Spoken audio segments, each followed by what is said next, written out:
नमस्कार, जय गजानन. तुमच्या सगळ्यांचं आपल्या चॅनलमध्ये खूप खूप स्वागत आहे.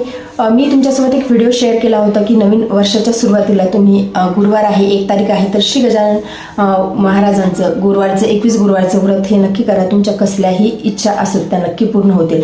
तर या व्हिडिओच्या खाली मला सगळ्यात जास्त ज्या कमेंट आल्या त्या म्हणजे नॉनव्हेजचं कसं करायचं आहे. आम्ही नॉनव्हेज खात नाही, घरामध्ये बनवून द्यावं लागतं, तर मग कसं करावं, व्रत कसं करायचं आहे, तर त्याबद्दलचीच माहिती आजच्या व्हिडिओमध्ये असणार आहे. नॉनव्हेज तुम्ही खात नाही परंतु तुम्हाला करून द्यावं लागते, तर तुम्हाला जर का श्री गजानन महाराजांचे 21 गुरुवारचं व्रत करायचं असेल तर टाईम पिरियड जास्त आहे, म्हणजे 3.5-4 महिने जवळपास आपल्याला लागतील. तर मग अशा सिच्युएशनमध्ये जे बाकीचे खाणारे आहेत तुम्हाला बनवून द्यावं लागते, तर मग कसं करावं. तर म्हणजे प्रयत्न करा की त्यांना सांगा की तुम्ही बाहेर जाऊन खा, व्रत चालू आहे माझं. आणि जर समजा आता नाहीच ऐकलं, समजा आता सगळ्यांचेच ऐकतील असं नाही घरचे लोक, तर जर तुम्हाला बनवून द्यावं लागत असेल तर मग तुम्ही गुरुवारी तर समजा सगळेजण पाळतात, गुरुवार हा कोणी खात नाही, गुरुवार असो शनिवार असो अशा दिवशी पाळल्या जाते. तर मग तुम्ही देवांवरती, आता कसं असते किचन हे आपलं किचनमध्येच आपलं देवघर असते आणि मग तुम्ही देवांना झाकून वगैरे तुम्ही सगळं करून, म्हणजे नंतर मग देवाला स्पर्श करायचंच नाही, आपला हात लागणारच नाही याचा प्रयत्न करायचा आणि झाकून वगैरे मग देवांना तुम्ही तुमच्या घरामध्ये बनवू शकता. आता अजून मी तुम्हाला यामध्ये सांगते, मी तर म्हणजे सांगते आहे की तुम्ही बनवू शकता, पण तुम्ही तुमचं डिसिजन घ्या. हे मी सांगितल्याच्या नंतर जे मी आता तुम्हाला सांगणार आहे, खूप जण यामध्ये म्हणतात की भांडे देखील वेगळे ठेवावे. तर मी जे संत पुरुषाकडून, साधू संतांकडून ऐकलेलं आहे, वाचलेलं आहे, आपल्या ग्रंथांमध्ये शास्त्रोक्त माहिती जी दिलेली आहे तेच मी तुम्हाला सांगते. म्हणजे यावरती मला वाटलं नव्हतं की मी कधी व्हिडिओ बनवेन, परंतु कमेंट तुमच्या आल्याच्या नंतर मला कमेंटमध्ये एवढं सगळं सांगणं शक्य नाही, त्यामुळे मी व्हिडिओ बनवत आहे. तर तुम्ही मी जे सांगितलं आहे त्यानंतर तुम्ही डिसिजन घ्या की तुम्हाला नेमकं काय करायचं आहे. तर आपल्या शास्त्रामध्ये असं सांगितले आहे आणि जे आपल्या शास्त्रामध्ये सांगितलं आहे तेच आपले मोठे माणसं सांगत असतात, किंवा जे अध्यात्माचे जास्त जाणकार आहेत, आपण ज्यांना समजा वैष्णव म्हणतो, जे संत पुरुष आहेत, त्यांनी सांगितलं आहे की जेव्हा आपण आपल्या घरामध्ये बनवतो तेव्हा जो आपला गॅस असतो, आता अगोदर तर समजा चुली होता परंतु आता आपला गॅस आहे, ती एक अग्निदेवताच आहे.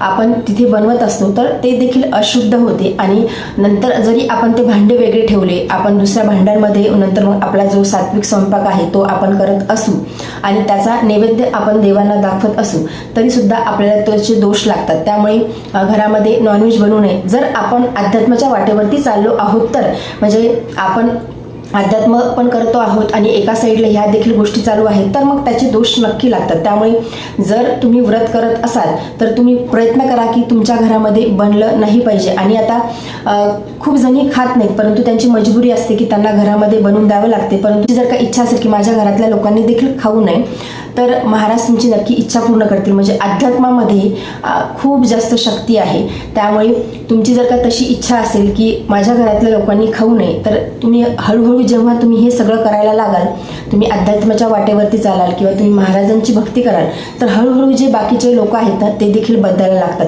म्हणजे एका स्त्रीमध्ये खूप जास्त शक्ती असते. एक स्त्री मनात आणलं तर वाटेल ते करू शकते. जेव्हा आपण आपल्या घरामध्ये जे काही करतो तसेच इतर लोक, म्हणजे आपले मुलं, नवरा, हे सगळेजण आपल्याला फॉलो करतात. त्यामुळे आपण कसं वागायचं आहे हे आपल्यावरती जास्त येते की एका स्त्रीने कसं वागावं, एका स्त्रीने काय काय गोष्टी घरामध्ये रूल्स रेग्युलेशन द्यावेत, एका प्रोटोकॉलमध्ये चालण्याचा नेहमी करता प्रयत्न करावा. म्हणजे आपण असं कोणाला वाटेल प्रोटोकॉल म्हणजे काही इथे खूप असं आर्मी वगैरे आहे, असं काही नाही. आपल्या घराचे देखील एक रूल्स असतात, रेग्युलेशन असतात, एक संस्कार असतात. त्याने जर का आपण चाललो तर बाकीचे लोक देखील आपल्याला फॉलो करतात. आता खूप जणांच्या घरामध्ये होईल किंवा खूप जणांच्या घरामध्ये होणार नाही, कारण की सगळ्यांचे स्वभाव सारखे नसतात. सगळेजण एका स्त्रीला व्हॅल्यू देतात किंवा मान देतात किंवा तिचं ऐकतात, सगळ्यांच्याच घरामध्ये असं होत नाही. परंतु तरी देखील तुम्ही प्रयत्न करा. प्रेमाने जर का सांगितलं तर सगळेजण ऐकतात. मला असं वाटतं की प्रेमामध्ये देखील खूप शक्ती आहे. आपण जे काही अतिशय शांततेने प्रेमाने जर का कोणाला सांगू तर ते नक्की ऐकण्याचा प्रयत्न करतात. त्यामुळे तुम्हाला जर का व्रत करायचं असेल तर तुम्ही सांगा की 4-4.5 महिने माझ्याकडून काही करून देणं होणार नाही, तर तुम्हाला जर का खायची इच्छा झाली तर तुम्ही बाहेर जाऊन, बाहेरचं ऑप्शन आहेच, तुम्ही खाऊ शकता. आणि जर का समजा आता कुणाच्या घरामध्ये ऐकलंच नाही, ऐकतच नाही, करावंच लागते, तर आता गुरुवार सोडून मग बाकीच्या दिवशी तुम्ही बघा, तुम्ही डिसिजन घ्या तुम्हाला काय करायचं आहे. परंतु मला असं वाटते की नॉनव्हेज हे खायलाच नाही पाहिजे. आता यामध्ये देखील खूप जणांचं वेगळं मत असते, म्हणजे आपण अध्यात्माच्या वाटेवरती चालत आहोत तर मग खायला नको किंवा बनवायला नको. आता यामध्ये वेगवेगळे लोकांचे वेगवेगळे मतं असतात, म्हणजे ज्यांना खायचं आहे प्यायचं आहे त्यांच्याजवळ भरपूर ऑप्शन असतात, वेगवेगळे मतं देखील असतात की मग याला ती एक सायकल आहे, याने याला खायचं, याने त्याला खायचं, त्याने त्याला खायचं, मग माणसांनी मेलेले प्राणी खायचे, नॉनव्हेज खायचं. जर ते प्राणी खाल्ले नाही, समजा बकरी खाल्ली नाही किंवा ते काय म्हणतो आपण त्याला कोंबडी खाल्ली नाही, मग ते प्राणी जे आहे ते पृथ्वीवरती जास्त वाढतील, माणसांपेक्षा ते प्राणी जास्त होतील. तर असं काहीच नाही.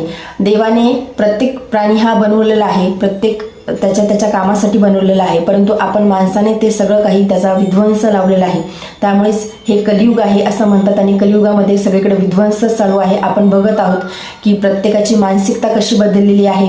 म्हणजे खूप कमी लोक जे आहेत ते चांगले आहेत. आपण म्हणजे विश्वास ठेवू शकत नाही समोरच्या व्यक्तीवरती की कधी तो माणूस कसा बदलेल, काय रिॲक्शन देईल. इतकं बाहेरचं वातावरण खराब झालेलं आहे आणि सध्या खरंच अध्यात्माची गरज आहे. आपल्या मुलांच्यासाठी एका स्त्रीने अध्यात्माच्या वाटेवरती नक्की चालावं, घर पूर्ण अध्यात्माच्या वाटेवरती आणण्याचा प्रयत्न करावा. तुम्ही महाराजांची भक्ती करा किंवा इतर देवदेवतांची भक्ती करा, परंतु एका घरातल्या स्त्रीला भक्त असणं हे खूप गरजेचं आहे. तेव्हाच घर हे सुधारणार आहे.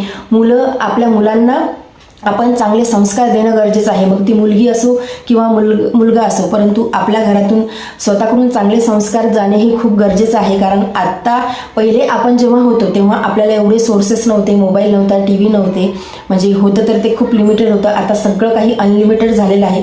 त्यामुळे आपण ठरवायचं आहे की आपल्याला कसं वागायचं आहे, आपल्या मुलांना काय संस्कार द्यायचे आहेत, आपलं घर कसं सांभाळायचं आहे. म्हणजे आता हा विषय खूप भरकटतो आहे, परंतु आपला विषय होता नॉनव्हेजचा. तर तुम्ही ठरवा की तुम्हाला काय करायचं आहे, कसं डिसिजन घ्यायचं आहे. म्हणजे मी तुम्हाला सांगितलं की दोष लागतात आणि तुमची जर का समजा आता मजबुरी असेल तर मग त्या मजबुरीमध्ये महाराजांना माफी मागून तुम्ही करून द्या. महाराज नक्कीच जे समजा ऐकत नसेल त्यांना ऐकायला भाग पाडतील, कारण महाराजांच्या भक्तीमध्ये तेवढी शक्ती आहे.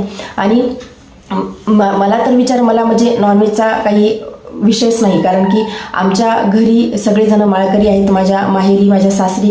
त्यामुळे एग्स नाही किंवा ते नॉनव्हेज नाही, तो प्रकारच मला माहीत नाही. परंतु आता कमेंट आल्या त्यामुळे मी हा व्हिडिओ बनवला आणि मला हे माहिती आहे की त्याचे दोष लागतात. त्यामुळे तुम्ही ठरवा, तुम्ही डिसिजन घ्या तुम्हाला कसं करायचं आहे. जण म्हणतात की ते भांडे वेगळे ठेवावे, परंतु माझं एक म्हणणं आहे की आपला गॅस तोच असतो, आपण जो मसाल्याचा डब्बा यूज करतो तोच असतो, पाणी तेच असते.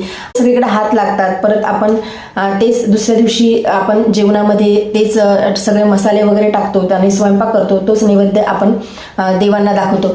तर हे थोडं मला कुठेतरी म्हणजे हे होते, खटकते की असं नको व्हायला, कारण की ते सगळं शुद्ध राहत नाही.